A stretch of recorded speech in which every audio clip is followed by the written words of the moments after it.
कराची में आंधी और गरज चमक के साथ मूसलाधार बारिश ने 17 जानें निगल लीं। मुख्तलिफ हादसात में 60 अफराद जख्मी हो गए। बल्दिया मवाज कोट में दीवार गिरने से 13 अफराद मौत की वादी में पहुंच गए। हादसे के वक्त लोग बारिश से बचने के लिए दीवार के करीब खड़े थे। लांडी में भी दीवार गिरने से खातून समेत 2 अफराद जान से गए। मलीर नदी यारू गोट के करीब आसमानी बिजली गिरने से एक शख्स जाँ बहक हो गया। मुतादिद इलाकों में बिल बोर्ड्स गिर गए, सोलर प्लेटें उड़ गईं, दरख्त गाड़ियों पर जा गिरे।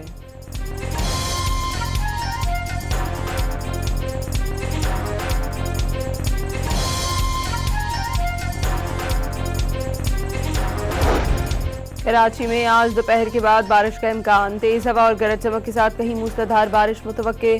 कुछ मकामात पर ज़ालाबारी की पेशगोई। कराची में बारिश के बाद 200 से ज़्यादा फीडर स्ट्रिप कर गए। मुतअद्दिद इलाके कई घंटे तक अंधेरे में डूबे रहे।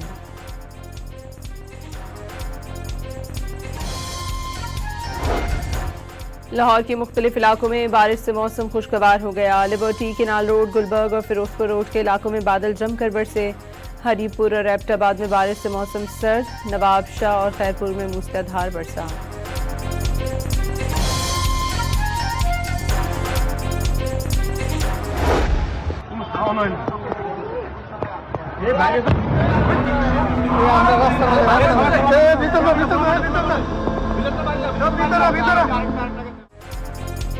ईरान के सऊदी अरब, कतर और अबूधाबी में अमेरिका से मुंसलिक रिफाइनरीज और गैस फील्ड पर हमले। कतर की सरकारी तेल कंपनी रास सफान पर ईरानी मिसाइल हमलों से बड़ा नुकसान हुआ।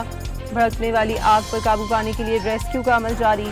सरकारी कंपनी कतर एनर्जी दुनिया की दूसरी सबसे बड़ी LNG एक्सपोर्टर है। सऊदी हुकाम के मुताबिक मशरिक में गैस की तनसीब पर ड्रोन हमले की कोशिश की गई। सऊदी अरब का 4 बैलिस्टिक मिसाइलों को तबाह करने का दावा।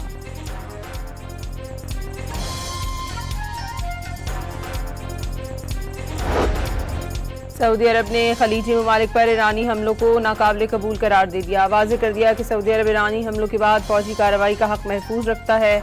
अरब और इस्लामी ममालिक के वज़राए ख़ारजा इजलास के बाद खिताब के दौरान सऊदी वज़ीर ख़ारजा फैसल बिन फरहान ने कहा, ईरान खित्ते में कशीदगी बढ़ा रहा है। ईरान हमसाया ममालिक के खिलाफ जारहाना रवैया अपना रहा है। उन्होंने कहा कि मसले के हल के लिए मुज़ाकरात की हिमायत जारी रखेंगे। वज़ीर ख़ारजा इसहाक़ डार ने भी इजलास में शिरकत की।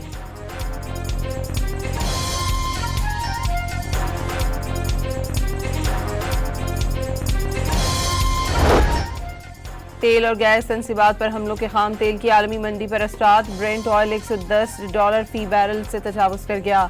अमरीकी खाम तेल की कीमत $99.7 फी बैरल हो गई।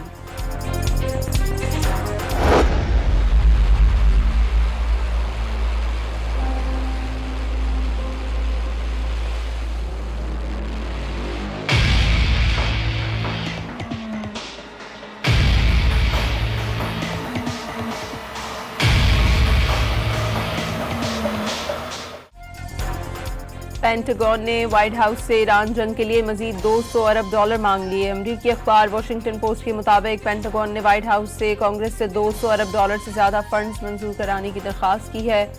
ईरान जंग के पहले हफ्ते में अमरीका $11 अरब फूंक चुका है।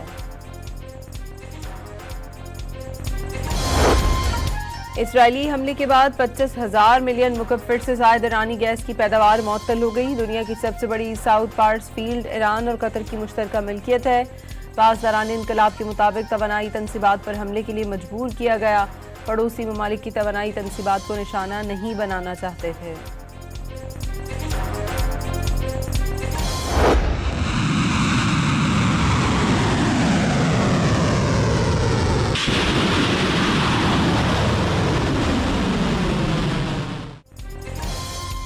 तवानाई तनसीबात के जवाब में ईरान ने ऑपरेशन वादा सादिक चहारुम के तहत 63वीं लहर का आगाज कर दिया। इसराइल पर मिसाइल हमलों के बाद तल अवीव और मकबूजा इलाकों में जोरदार धमाके। कई इमारतों में आग भड़क उठी।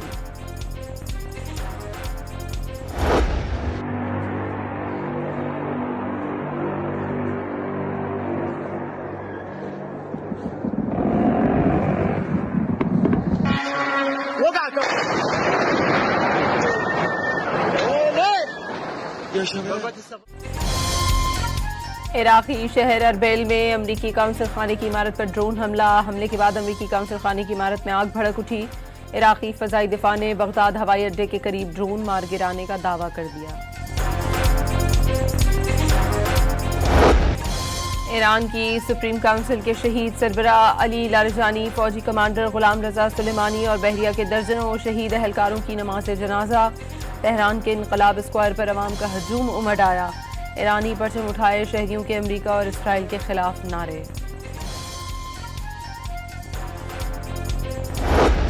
To the broader issue, who is in charge of our policy in the Middle East? Who is in charge of when we decide to go to war or not? In this case, with what the Secretary described, and later on the President, later on the Speaker of the House, and the way the events played out, the Israelis drove the decision to take this action, which we knew would set off a series of events, meaning the Iranians would retaliate. अमरीकी इंसदाद दहशतगर्दी centre के मुस्ताफी सरबराह जो cantt ने Iran जंग में Israel का गुमराहकुन किरदार बेनकाब कर दिया। जो कैंट ने कहा, इसराइल ने अमरीका को ईरान जंग में धकेला। इसराइली हुकूमत और इंटेलिजेंस हुक्काम अमरीका को गलत मालूमात फराहम करते रहे। जो कैंट ने मारूफ सहाफ़ी कार्लसन को इंटरव्यू में इसराइल को मशरिक़ वस्ता में अमरीकी खारिजा पॉलिसी का इंचार्ज करार दिया।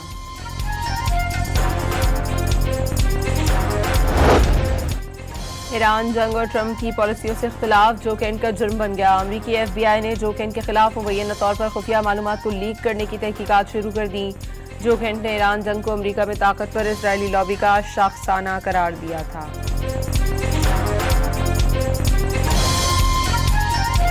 Iran was trying to recover from the severe damage to its nuclear infrastructure sustained during the 12-day war and continued to refuse to comply with its nuclear obligations with the IAEA, refusing them access to key facilities. Iran has long viewed the U.S. as an adversary and is engaged in active conflict with the U.S. as of today. अमरीकी senate की intelligence committee में अमरीकी director national intelligence की खिंचाई कर दी। तुलसी ने पिछले साल जून में ईरान पर हमलों के बाद कहा था कि ईरान की एटमी अफजूदगी की सलाहियत बिल्कुल खत्म कर दी गई है। कतर ने ईरानी सफारतखाने के मिलिट्री सिक्योरिटी अताशी और अमले को नापसंदीदा करार दे दिया। 24 घंटे में मुल्क छोड़ने का हुक्म।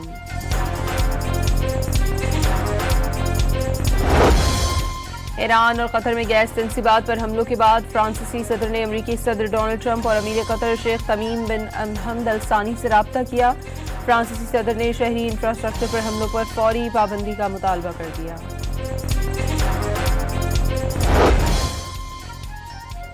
मशरिक़ वस्ता में कशीदगी के बायस कराची से दोहा, बहरीन, अबूज़हबी और दुबई की 13 परवाजें मनसूख हुई। लाहौर से 8, इस्लामाबाद से 7, पेशावर से 10 और मुल्तान से मशरिक़ वस्ता की 2 परवाजें मनसूख की गईं।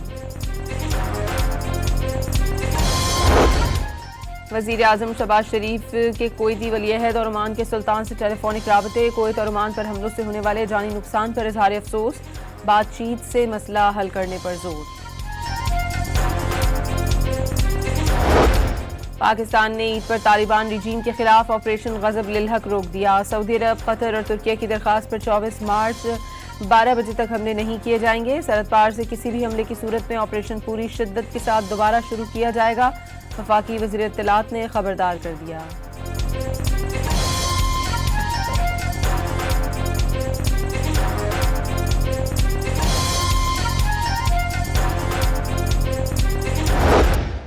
कमांडर दिलजान ने बताया कि वो मुझे खुद कुछ ट्रेनिंग के लिए डॉक्टर सविया BYC वाले से मिलवाएगा। इन्होंने मुझे हिदायत दिया कि मैं मज़ीद लड़कियों को फ़िदाई के लिए तैयार करूं। जिसके बाद कमांडर दिलजान ने मुझसे मुलाकात करके मुझे अपने साथ कैंप लेकर जाना था और खुद कुछ मिशन के लिए टारगेट का बताना था।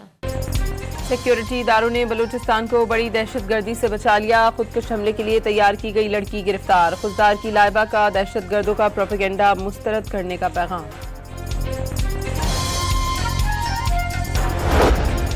इस्लामाबाद हाई कोर्ट के हुक्म पर बानी PTI का जेल में तिब्बी मुआयना। नए मेडिकल बोर्ड ने बुशरा बीबी की मौजूदगी में चेकअप किया। मेडिकल टीम बानी PTI को जेल से अस्पताल मुंतकिल करने या न करने का फैसला करेगी।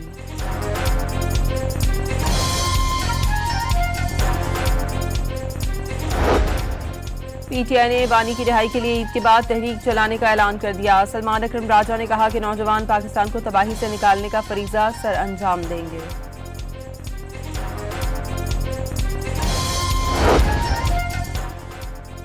सऊदी अरब में शवाल का चांद नजर नहीं आया। ईद उल फितर जुमे को मनाई जाएगी। तुर्किया में भी ईद उल फितर जुमे को मनाने का ऐलान। पाकिस्तान में रोयत हलाल कमेटी का इजलास आज होगा। मरकजी कमेटी इस्लामाबाद में रोयत का फैसला करेगी।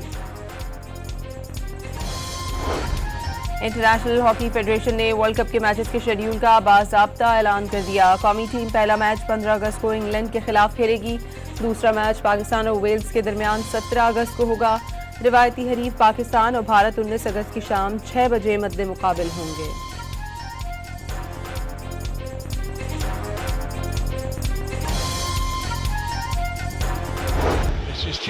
स्पेनिश क्लब रियल मैड्रिड ने यूएफए चैंपियंस लीग के क्वार्टर फाइनल के लिए क्वालिफाई कर लिया।